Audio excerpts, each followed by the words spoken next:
দেখুন ১৭ দিন বয়স, এখনও খাবার পাত্রগুলো লিটারের মধ্যেই রাখা হয়েছে। সেখান থেকে ময়লাযুক্ত খাবার খাচ্ছে মুরগি। এভাবে যদি ব্রয়লার মুরগি পালন করা হয়, বাজার দাম ভালো থাকলেও খামারিরা লোকসানে পড়েন।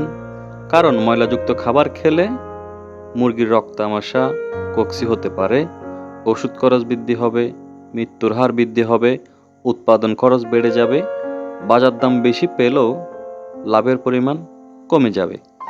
যারা কর্মচারীর উপর আস্থা রেখে, ওষুধের উপর আস্থা রেখেই ব্রয়লার মুরগি পালন করেন, তাদেরকে আমি বলতে চাই, দৈনিক অন্তত একবার আপনার খামারে যাবেন। আপনার খামারের মুরগিগুলো কেমন রয়েছে সেগুলো নিজেই দেখে আসবেন।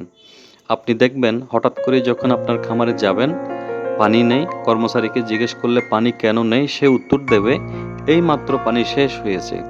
ব্রয়লার মুরগির খামারে যে পরিমাণ খাবার খায় তার দ্বিগুণ পানি খায়, তাই কোনোভাবেই মুরগিকে পানি কম দেওয়া যাবে না। এছাড়াও ব্রয়লার মুরগি পালনের সময় আপনাকে লক্ষ্য রাখতে হবে কি পরিমাণ জায়গা দিলে খামারের মুরগিগুলো স্বাচ্ছন্দ্য বোধ করবে।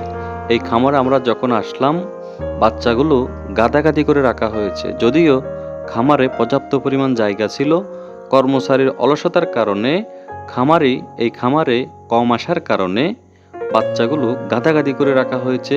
পর্যাপ্ত পরিমাণ খাবার পাত্র এবং পানির পাত্র দেওয়া হয়নি। আমরা থাকা অবস্থায় জায়গাও কিন্তু বৃদ্ধি করে দিয়েছি।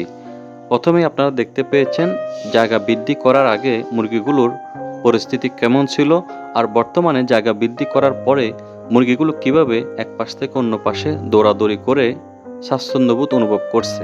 আপনার খামারের মুরগিগুলো যত বেশি খেলাধুলা করবে, এদিক থেকে ওদিকে দৌড়াদৌড়ি করবে, আপনাকে বুঝতে হবে তত বেশি আপনার মুরগিগুলো সুস্থতা অনুভব করছে।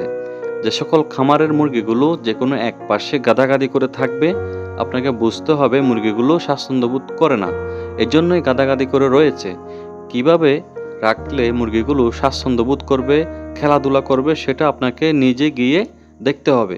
শুধুমাত্র মোবাইলে কর্মচারীর সাথে যোগাযোগ রাখেন, খাবার পাত্র বৃদ্ধি করেছেন কিনা, জায়গা বৃদ্ধি করেছেন কিনা, তাহলে কখনোই এ ধরনের সমস্যা থেকে রক্ষা পাবেন না। আপনাকে সরাসরি খামারে গিয়ে দেখতে হবে আপনার খামারের মুরগিগুলোর কী প্রয়োজনীয়তা রয়েছে। এই খামারে যে কর্মচারী নিয়োগ দেওয়া হয়েছে, 2 থেকে 3 বছর অন্যান্য খামারে কাজ করেছেন এমন অভিজ্ঞতা সম্পন্ন কর্মচারী দেওয়া হয়েছে। শুধুমাত্র খামারের ব্যস্ততার কারণে, খামারে দৈনিক না আসার কারণে মুরগির বয়স 17 দিন হওয়ার পরও খাবার পাত্রগুলো ঝুলিয়ে দেওয়া হয়নি। পাত্র লিটারের মধ্যে রেখেই মুরগিকে খাবার দেওয়া হচ্ছে। মুরগিগুলো ময়লাযুক্ত খাবার খাচ্ছে। তাই অন্তত দৈনিক একবার হলেও আপনার খামারে যাবেন, আপনি নিজেই লাভবান হবেন।